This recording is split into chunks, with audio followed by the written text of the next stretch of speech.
Welcome back to the channel. I want to show you guys how I use some power windows to supplement when I had a magic mask problem. So let's jump into Resolve and I'll show you what I'm talking about. So here is the photo I needed to retouch, and the client asked if I could get rid of this background. And it might be a little bit hard to see, but there's some faint hair on the top of her head and to both sides, just some strands. And Magic Mask was just having a tough time trying to isolate that. Now you don't have to have Magic Mask. You could also use the HSL keyer if you got the free version, but I ended up using Magic Mask. So let's show you those settings. So the little blue outline is where I said isolate this from the background.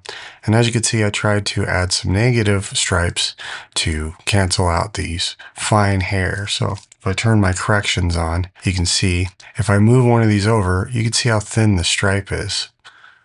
So it's not like it doesn't do anything, but it just was giving this weird like grayish hair outline. I needed another solution, so I went over to my power windows and I added two gradients. So this gradient on the left is the first one I added, and I turned invert key on. And then the second one, I added this pass-through box, which is what this secondary box is. If you had it on invert, you could see it kind of goes away up top. So to transfer the opacity to the next key or the inversion, you have to have this little box in. What I did was zoomed in and just did an outline. And as you can see, if we drag the window, whenever I put this over top, it's just masking over. So I put a little bit of a soft edge on it, took it to an external monitor and just made sure it looked good. And then got rid of those hairs and the ones over on this side as well. You can see right here, if we zoom in, all this outlined kind of gray looking shadowy hair. I just kind of brought this in and lined it up where the shadow line was acceptable with the full screen image. So that's one way you could do that. I also did this on another clip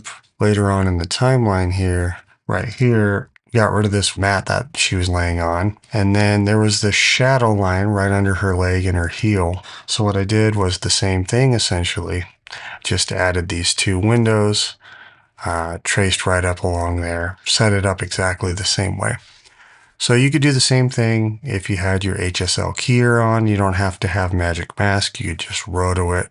Magic Mask does a lot of easy work if you got a motion object to mask out. So it kind of helps you do a lot of the lifting for you. But with stills or something like this, you could always isolate the background with a keyer. If you don't see your key or your alpha output inside your node area, right click and hit add alpha output. And I just connected this node, which has the Magic Mask and the windows on it, out to this blue dot. And then the second node, I did a little bit of blurring and some saturation, a little bit of color correction. So that's about it.